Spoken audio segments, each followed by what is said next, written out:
Hello, and welcome to round 2 of the Parenting Roundabout podcast for the week of August 29th. I'm Terry Morrow, and I'm here with Catherine Haleko. Hello.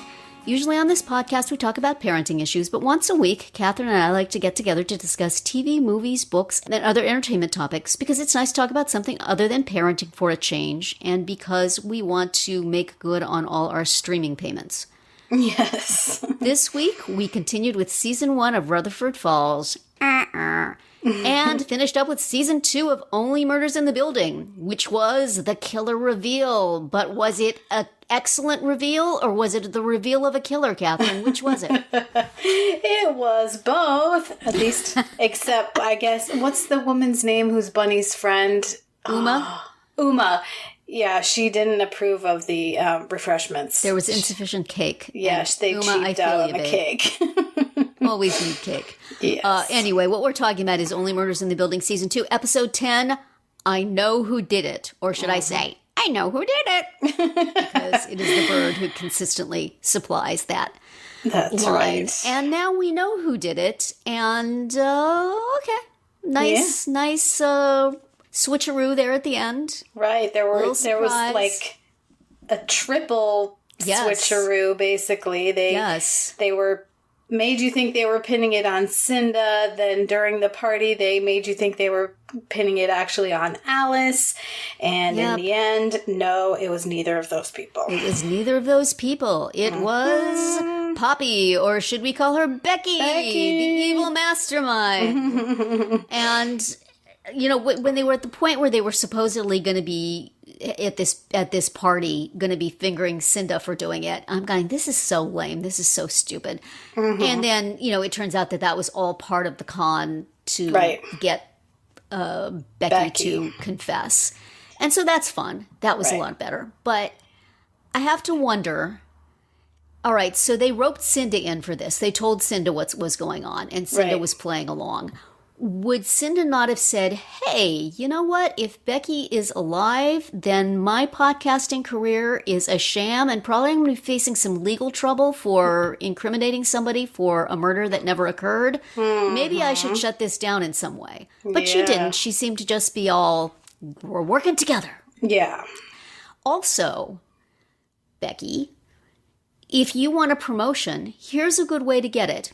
Hey, Cinda, you know what? I'm really Becky Butler, and I can prove it. And if I go public with it, you will go down in flames. So let's talk about my new podcast that I'm going to be allowed to host. Right. How would that not have worked? I don't understand why she was, you know, just sort of waiting around for something to happen. Right. She could make it happen. She had all the cards. The Son of Sam card, probably, if she had been at that party. But, so, I mean, these are the questions I am left with, but who cares? You let art wash over you. That's fine. Also, we never found out, what is Alice's deal anyway? I mean, why did she put the it's not okay in Oklahoma thing in the puzzle that she gave to Mabel, this big clue? Why? How? Right. And the other thing is, how did Becky know about the tunnels? Yeah, she was, I guess, in the course of doing the Tim Kono thing, she must have found them. I guess, but they never established that. So she did. She told when she was the scene where she was in bed with the detective. Oh, I know. Cutting away, she said, "Did I tell you about the tunnels I found?" Okay. So I guess we're supposed to believe that in the course of investigating. Yeah, because I mean our podcast trio said something like only the killer would know about, you know, sneezing, and the girl was in the tunnels, that Lucy was there. Uh-huh. But I don't know how, like, it just wasn't clear to me how they would know that Becky knew or Poppy knew. Well, no, she said, are you going to believe some girl who was in the tunnels or something like that? She mentioned Lucy, so they knew she had been there. And I had thought that Howard's cat-allergic Beau was the sneezer, but no. Yeah. He apparently is just there to be cute. That was just a little red herring. Yeah, maybe he'll develop into something in the next... He could easily be in the chorus of whatever misbegotten play they were showing at the end of the episode. But we'll get to that. Yes. Yeah, it's not what you would call the tightest knit mystery. And anything that has a last minute reveal that turns out that somebody was like doing all the things. Yes. Is bound to afterwards you say, but what about, yeah. Really? Okay. But anyway, that was very nicely done with Alice stabbing Charles, who convinced, did his best theatrical death scene and blood all over the place. And that was fun. And so, nicely done. Then the switch, the detective was involved with Poppy and not with Cinda. Makes me feel a lot better for Cinda. How big a person is Tina Fey? I have the impression that she is tiny. Is that not true? I feel like it is, but I don't know. Because it seemed like they were they were play acting it, but at one point they were considering that she killed Bunny and dragged her body through tunnels and into other locations. And by herself. Well, maybe she would have needed the detective for that. Yeah, I think, Krebs was there too. That'd be fine. He could do that, that's for sure. But I'm like, I see a flaw in this. Right. I can see her going through the tunnels. A-okay. Excellent. Yeah. Not holding a larger person, however. Right.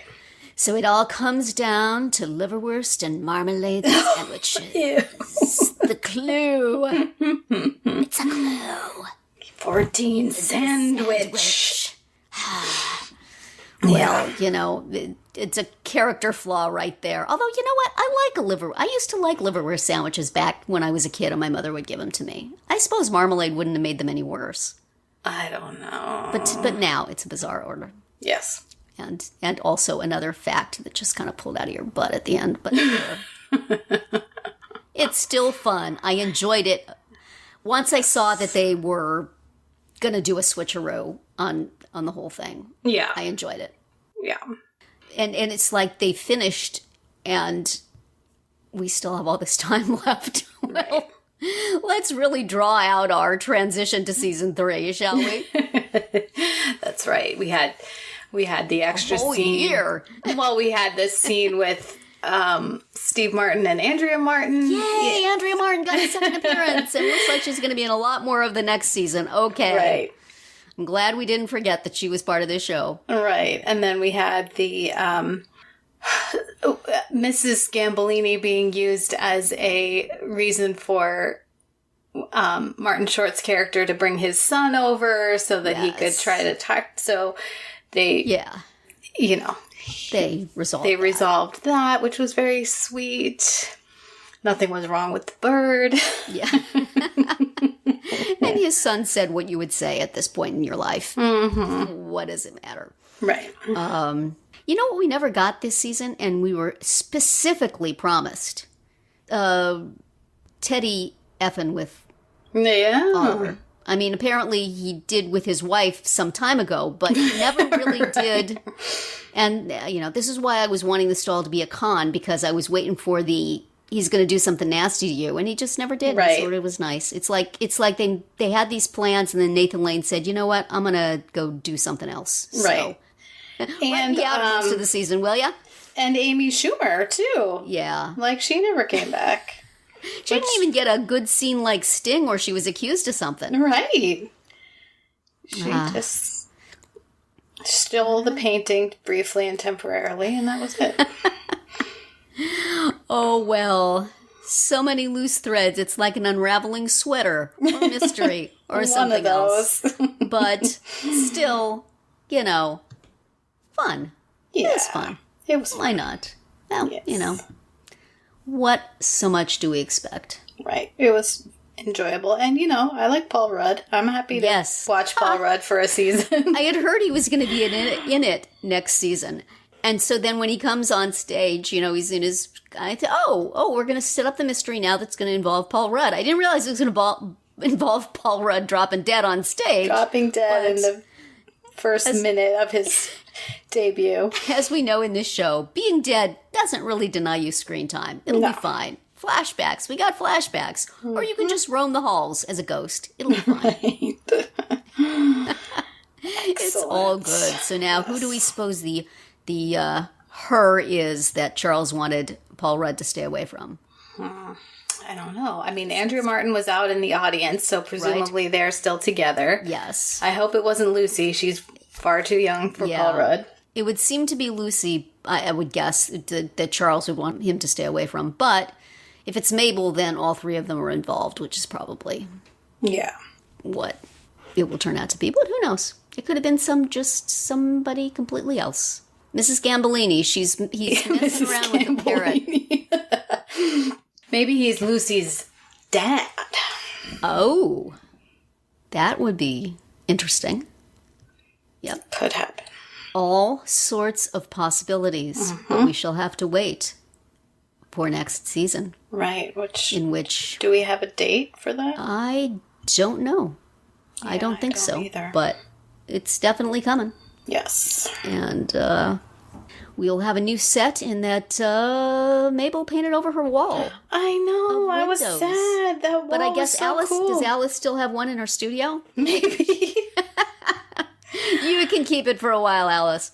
I loved that. I thought it was so cool I did looking. Too. It was so neat. I guess they can still use it in the opening credits, but I guess it was, just too much drama for her to be looking at every day. I suppose that would be true.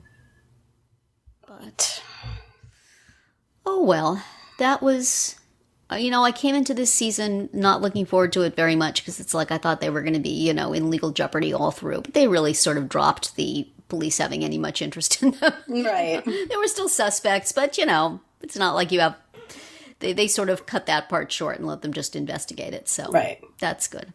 And convenient that the DNA of the dead person, I mean, the dead murderer in this case... Right. Was still on the knife when it had been through. It's been through a lot. It sure had. Handily, though. It's. I mean, because so they didn't really even figure it out. The DNA figured it out. Yeah, but then they weren't suspecting that until So, but they must. Mabel must have had some little something. In order to be able to say, let me guess, it was... Yeah. It was Oklahoma. Well, but she said, the detective said it's a dead person from Oklahoma, a dead person from... Out of state. Yeah. So that would, since she knows that Becky is alive, that would be a reasonable guess to make. But I do like the fact that, at the end of the last episode, I was thinking, Becky being alive... Poppy being Becky doesn't fit with other things we've seen of Poppy because I thought that Cinda knew. Right, which she didn't. But since she didn't, it fits, except that, babe, if you're this ruthless person, blackmail her. What are you doing? Just blackmail her. Yeah. They're going to take her body away if she doesn't do what you say. Come on. Yes. It seems like she's evil, but not a mastermind. Yes, she and Krebs are not the brightest bulbs in the... You make a good point. In that, horrible room they're living in. Oh. Yes, I guess you can only expect so much. Becky did pretty good for herself there, but... Right. Didn't really think it all the way through. She just assumed things would come to her if she changed her circumstances. Right. But. And, Cinda will figure out a way to just be like, well... Yes. She tricked me. I didn't... I knew it all along. I was just waiting for the opportunity to trick her or something. Right. But, guess that guy gets out of jail. Yeah. But... That creep, he can stay. He can stay in jail. He'll go to jail for other things. It'll be fine. Yeah. Exactly. But I was reading some reviews after I watched it, and somebody pointed out that we are to believe that Poppy was with Cinda in this small Oklahoma town the whole time this investigation is going on, and nobody recognized her. It's the old put on a pair of glasses and you could be anybody. And suddenly the mousy librarian is super hot. Yeah, exactly. So, a wig and glasses, it's as good as plastic surgery. Who's ever going to recognize you out of the, how many people live in this town? Yes. Oh, well. Well, and watching over you, Art needs to. And also a commentary on how inconsequential she was. Well, that's true. In her. But they were investigating her specific death. Yes, this is true. But she looked very New Yorky with her like short bangs and her glasses. And she did. Yeah. Yes. You know, wardrobe change. Right. Good wig. Right. Any of us could pass for completely different person. Yes. Absolutely. But kudos to that actress. She did a great job with all her different permutations, and yes, did not look suspicious at all until the very, very end. Yeah, we mentioned her name once before. It is Adina Verson. Yes, very nice performance, and also when she had the flashbacks of being Becky, and you know, the changes in body language and accent and stuff. Very nice. And then the accent kind of comes back at the end. So kudos to her, even though her character is now. Well, maybe she can share a cell with Jan. They could be pals. Does she play any instruments? They could start a little prison band. I feel like Jan would chew her up and spit her out pretty quick. Probably. Oh, well. Jan. Are we ever going to see Jan again? I'm just as glad not to, but still. Yeah. Oh, Amy Ryan. Yeah. Anyway, so that is it for another season of Only Murders in the Building. Mm-hmm. And peace reigns at the Arconia for at least a year. Temporarily. Nobody croaks except maybe the bird. How long do those birds live? Long, right? Forever, I think. Can we work it out somehow to have Shirley MacLaine come back for next season? Yeah. I really liked her in both of her parts. Yes, she was a lot of fun. Yeah, a lot of people, at least two people disguising themselves as other people. Mm-hmm. And excellent disguises they were. Right. So, on that note of enthusiasm, we now have to switch and talk about Rutherford Falls, Season 1, Episode 8, Skoden. Which I did not care for at all, in many different ways. And really, if you would like to tell the nice people about it, Catherine, I'm going to go get a cup of tea. And, you know, now that you have explained to me what the title means, I like it even less. Yeah. Which is saying something. Because I didn't think there was anything left in that tank to drain. Yes, I believe it is a reference to Regan and Terry. One of them says to the other, "Let's go then," but they say it, you know, sort of run together, Skoden, which is the name of the title of the episode. So, yeah, yes, let's Regan, go then and forget this episode ever. Regan and Terry go to some kind of Indian gaming conference where Terry's, you know, ego is pierced a little bit. Yeah. He's not on the same high that he has been on in the past several episodes. Right. So he starts to get concerned about the casino's future, basically, as a way to support the tribe. State of the art. Right. Because it seems like everybody's doing VR and, you know, ugly. Are they, though? Well, I don't think so necessarily, but that's what they're being led to believe at the. To please believe, yes. Right. Oh, I mean, I really think that people mostly just want to go and lose money in a casino. I don't think that they really want to go do a virtual reality thing that's like Westworld, but you know. I know. And also, you don't have to actually go to another location to do virtual reality, right? I mean, yeah. I don't know. And, you know, if our whole world changes to virtual reality, I will be sitting by myself, not participating because I cannot do those things. Yeah, that's right. The movement bothers you, right? It gives me a headache within less than 1 minute. Yeah. So you will be the savior of all humanity, Catherine, because you will be the one. Everybody's hooked up, and you will be the one that they can't get. They can't get me. And then you will sneak around unplugging people from the Matrix. Yes. I see a movie role in your future. Yes. So that's Regan and Terry. And then meanwhile, Nathan and the Mayor Chisenhall, have an extremely unlikely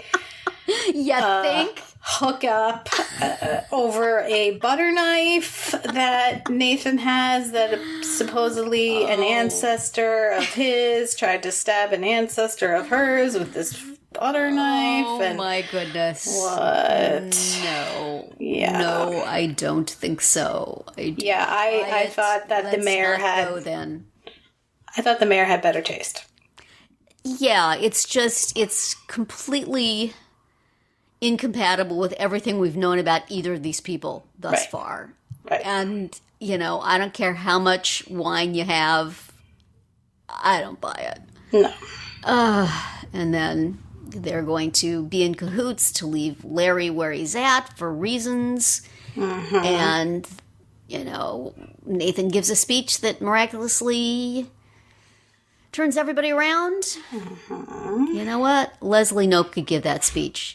Nathan Rutherford, not so much. Not so much. And it's okay, it's just thing after thing after thing that you just have to go, oh, yeah, okay. But it's not. Right. It's dumb. And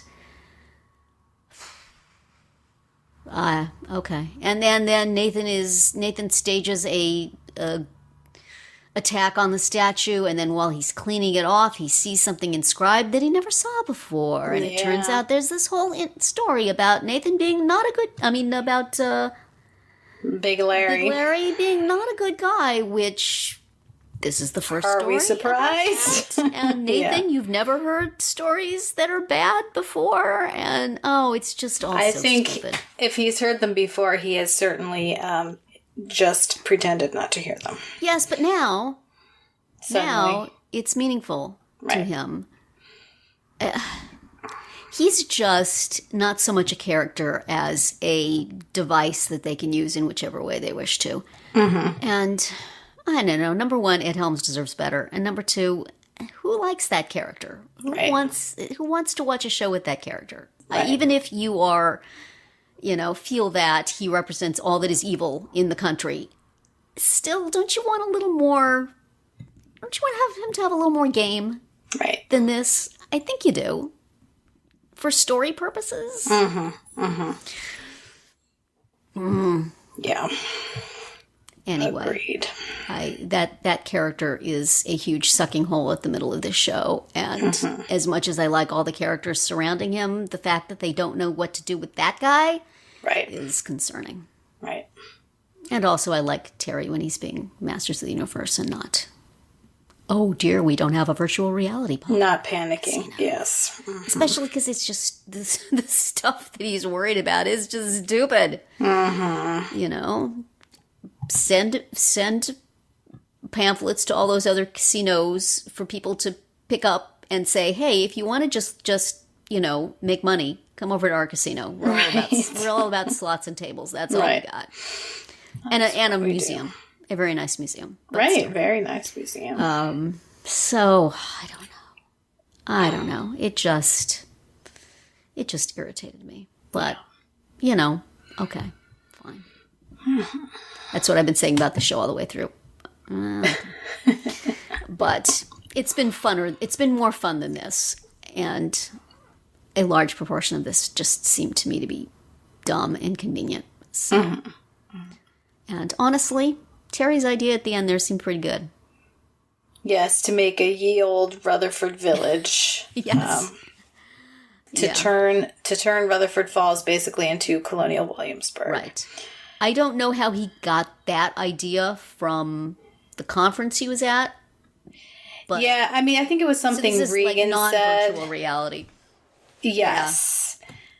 But it was still a hike from what Regan said, too. And I don't remember what she said, which is not very helpful. But yeah, she said something about, they're